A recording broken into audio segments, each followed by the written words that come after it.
Isang criminal group ang nag-ooperate ngayon sa Bulacan kung saan binibiktima ang mga tindahan. Pinakabagong nilooban na isang shop ng mamahalin at branded na mga sapatos at tsinelas. Pero dahil sa CCTV footage ng aktual na panloloob, tukoy na ng pulisya ang dalawang persons of interest. May balitang A to Z si Kim Salinas.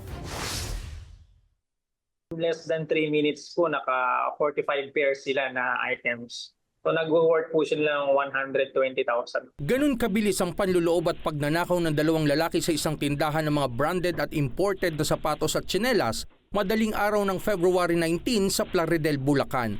Ayon sa may-ari ng shop, tila walang kinatatakutan ng mga suspect dahil wala man lang takip sa mukha ang mga ito batay sa CCTV. Parang dinolt cutter nila yung pinakalagayan ng lock nung roll up. Inangat nila yon, bahagya lang, yung kasa lang yung tao. Tapos yung glass door namin, meron silang ginamit para masusian nila. So yun, nabuksan na nila.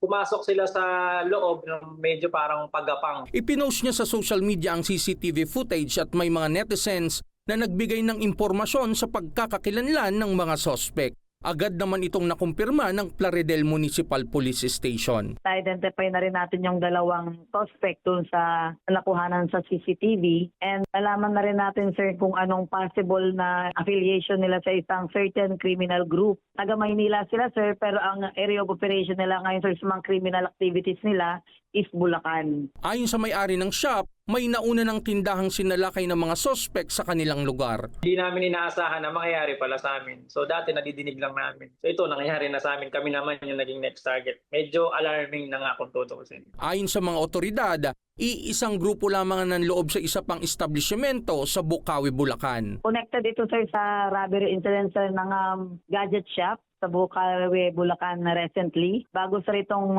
robbery incident dito sa Dalab shop, hindi natin titigilan to hanggat hindi natin nakakasuhan at na-aresto itong mga criminal elements na ito, sir. Hindi muna pinangalanan ng pulisya ang mga suspect ngunit hinihintay na lamang ang mga karagdagang ebidensya at pahayag ng witnesses bago maghain ng formal na kaso. Hindi na umaasa ang may-ari ng shop na mababawi pa ang mga ninakaw sa kanya. Sa ngayon, matinding trauma ang inabot ng kanyang pamilya dahil sa insidente. Medyo nababothered na hindi na makatulog ng maayos sa gabi. Baka mamaya may pumasok na naman, although hinigpitan na namin ng yung security namin dito sa shop.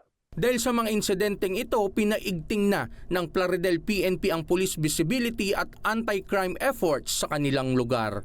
Para sa Balitang A to Z, Kim Salinas.